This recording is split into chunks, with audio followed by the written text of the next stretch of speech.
Okay, imagine a small idea like a dot, and as that dot grows, it gives a new branch of dots, and all were connected, all structured. That is the power of mind mapping. Hello, Prof. Sembel. My name is Gerraldy Marchelino Mustakim from batch 2023, Managerial Accounting course. And on this occasion, allow me to explain to you what all the materials that you have taught us in your class for maybe 7 or 8 weeks. So, without further ado, let me starting from activity-based costing. Uh, what is activity-based costing? Activity-based costing summarizes chain between certain activities and demand of the activities on firm's resources. ABC can give managers a clear picture on how their products, brands, customers, facilities, or distribution channels to generate revenue and consume resources. Now, starting from the traditional costing system, it typically used one rate to allocate overhead to products, and this rate was often based on direct labor dollars or direct labor hours, and it made sense as direct labor was a major cost driver in early manufacturing process.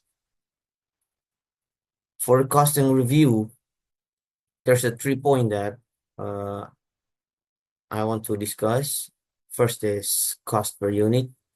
It is the total cost related to the unit divided by the quantity of unit produced, while functional based costing system is determinate cost that only using unit level that directly related to production, such as machine time or total units produced.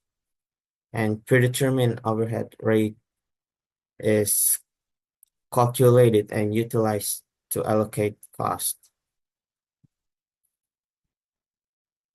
And there's an ABC component starting from resources, like what resources are consumed by certain activities, and from the activities to the output is what activities are consumed by the output.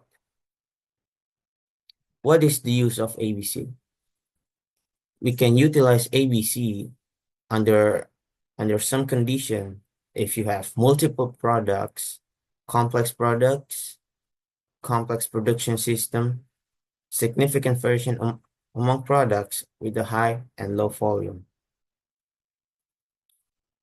And in activity-based costing, there's also an activity-based management where it extends the use of ABC from product costing to a comprehensive management tool that focuses on reducing cost and improving processes and decision making.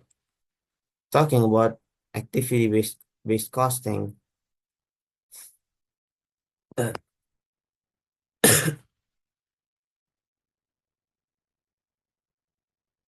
and talking about activity-based management,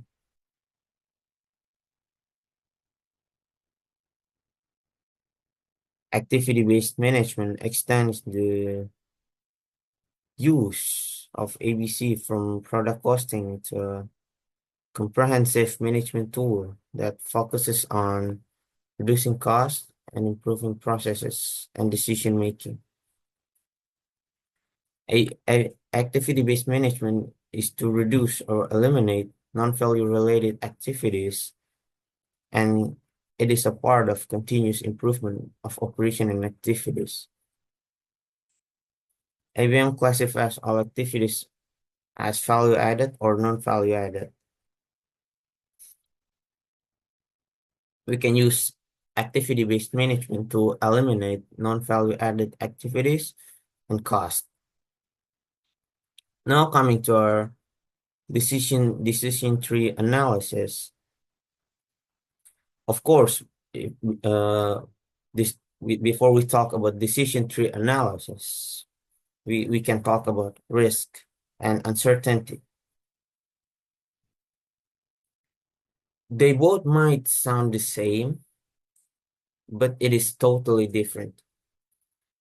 Risk is measurable, and there are various types of probabilities that will arise, while uncertainty, I would say it is more like gambling, and there is no sure sign about uncertainty.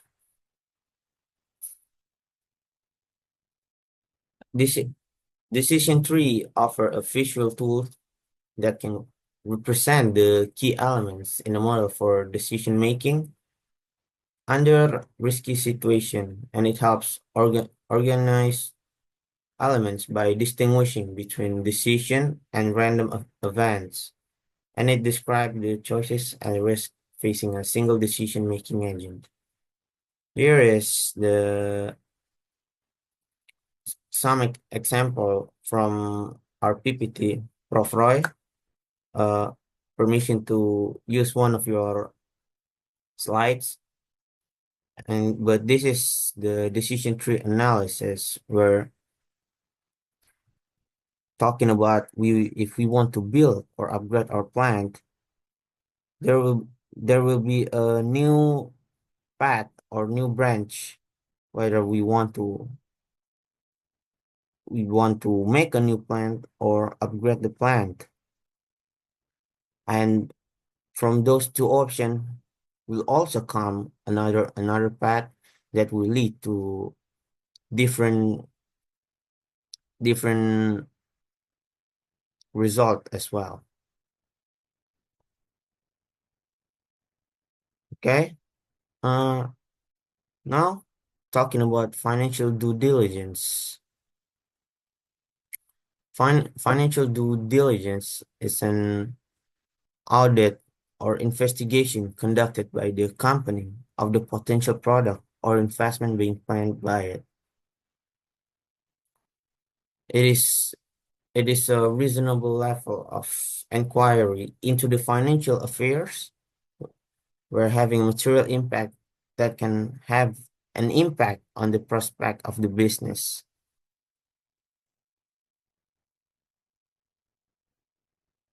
And the purpose of financial due diligence is to understand about financial position of the entity, to uncover hidden liabilities, forecasting future financial position, understanding about business operation, and of course to help investor on making a decision.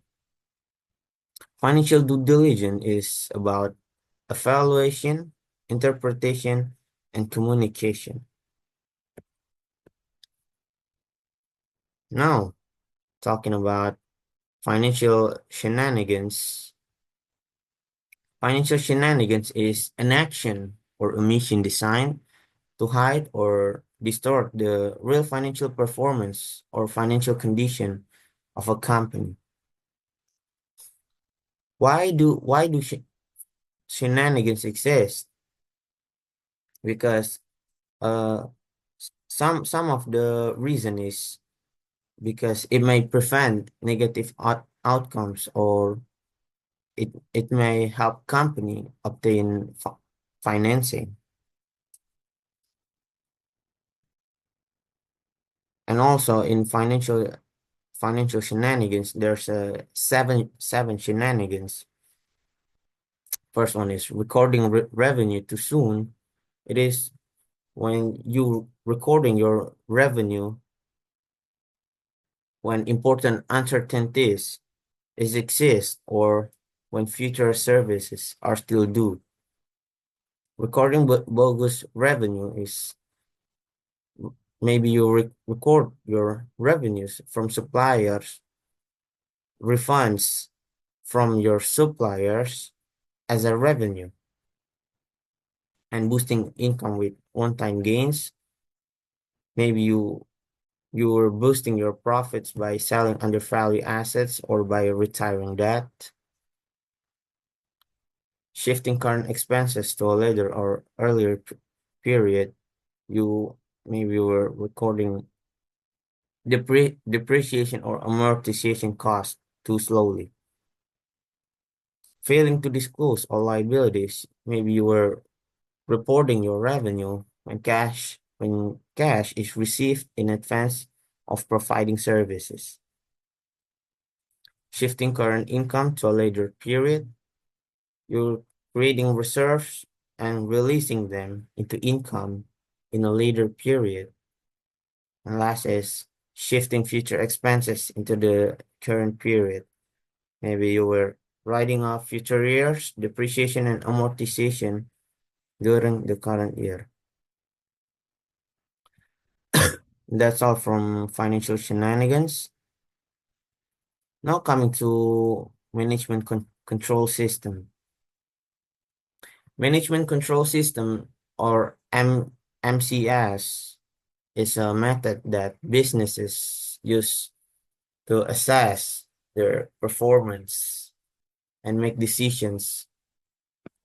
It helps businesses understand how well they are in achieving their goals related to productivity, efficiency, or profitability. In management control system, there's I would say a of wisdom from MS management control system. There's a whereabout, intention, strategy, development, omnipotent, matter, monitor, and manage. That is what wisdom stands for in management control system. There's some benefit when there's some benefit from the management control system where it create a culture of performance transparency and accountability, making a strong long-term strategic focus balanced with a solid short-term implementation, profit increasing and cost decreasing, effective communication of performance, better cross-functional teamwork, and understanding, growing revenue base faster than competitors, and it give a high value to the company image and share. Well, of course, in management control system, there's some technical consideration where you have to the information that are generated need to be relevant, and it, it is the scope of the system. Now, coming to whistleblowing system. What is whistleblowing? It is the act of reporting misconduct to managers, executive, or other authorities with the power to take corrective action. Where the whistleblowing system, there's a step in whistleblowing system coming from the gaining to top level commitment, developing a whistleblowing policy, designing, reporting mechanisms, embedding the program, and the last is reporting, monitoring, and evaluation. Now coming to balance scorecard. What is balance scorecard? Balance scorecard is a management system to manage the implementation of strategy, measuring the performance beyond mere financials, and to communicate the vision, strategy, and for performance expectation to stakeholders. And here is some uh, example from Prof. Roy's slide. Prof. Roy, permission to use your one of your slides. And here is the what do you call it? Example coming to customer. There's a customer perspective, internal process perspective, learning and growth perspective, and financial perspective. Here is another example from one of my group's balance scorecard from financial perspective, customer perspective, internal process perspective, and learning and growth perspective. We were making this balance scorecard in order to make our uh, fried chicken business, uh, making our fried chicken business more upgraded. Now,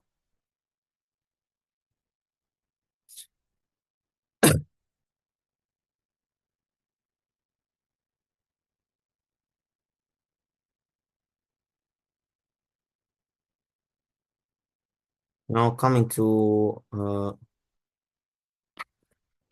capital budgeting.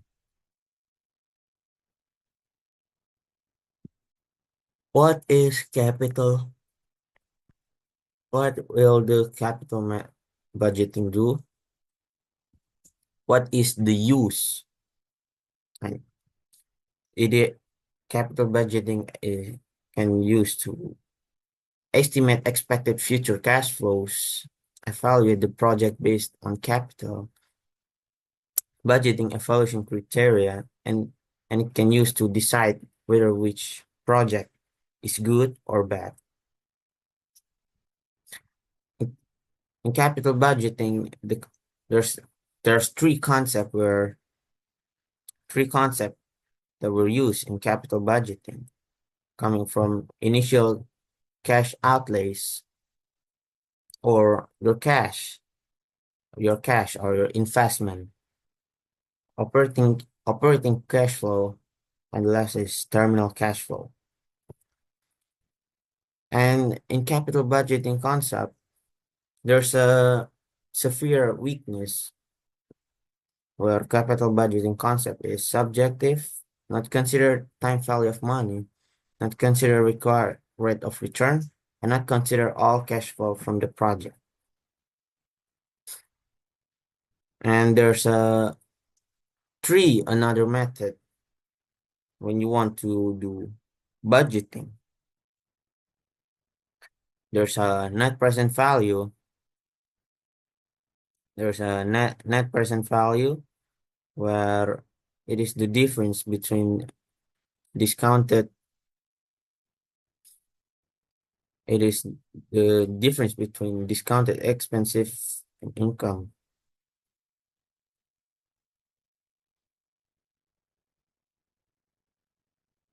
where it is the difference between discounted expense and income to calculate NPV.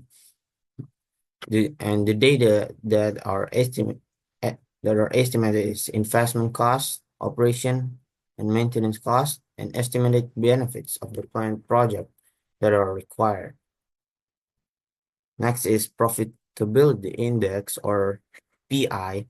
It is a matrix used to measure the attractiveness of a project or investment, and PI is calculated by dividing the present value of expected future cash flow by the value of the initial investment.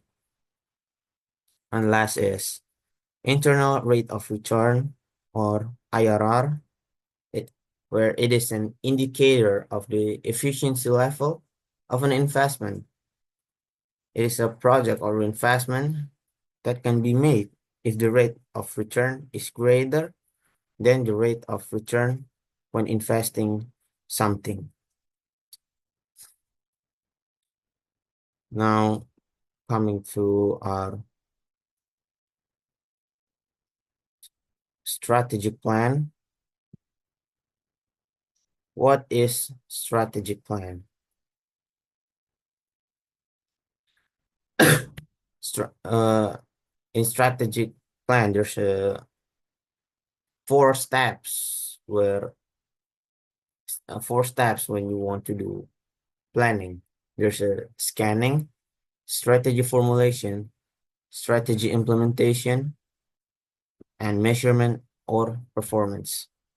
Of course, if you want to do planning, you can use business model canvas, where it is a management framework used to design, develop, and thoroughly understand business models. And another method that you can use is SWOT and TOES. SWOT stands for strengths, weakness, opportunities, and threats. Strength and weakness is your internal focus, while opportunities and threats is your external focus. And about TOES is an analysis method used to evaluate the competitive position and future opportunities of an organization.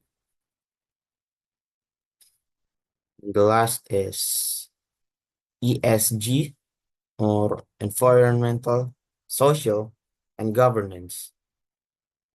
Starting from the environmental, it is when a business examine how their activities affect on the environment and how they can actively play their part as environmental stewards.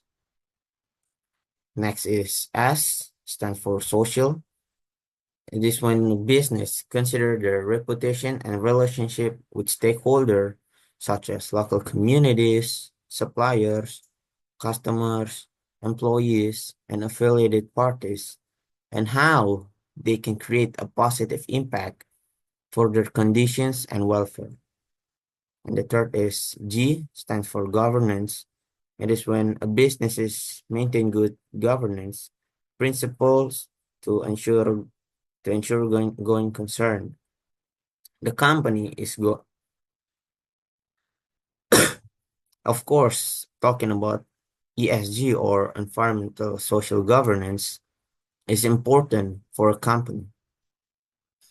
And also there's some investor that will consider to invest or not in this company based on the environmental, social, and governance. That comes to the end of my explanation. Here is the mind mapping that I've made. It, it talks about all the materials that we have learned from week 9 to week 15. All of this is just a general explanation, and from this much material, of course, there are many new branches and explanation that can lead to a new idea. This is all that I can say. Uh, Thank you to Prof. Roy Sembel for all the guidance through this semester. Sorry if there are some mistakes in words, and Merry Christmas to you, Prof. Thank you.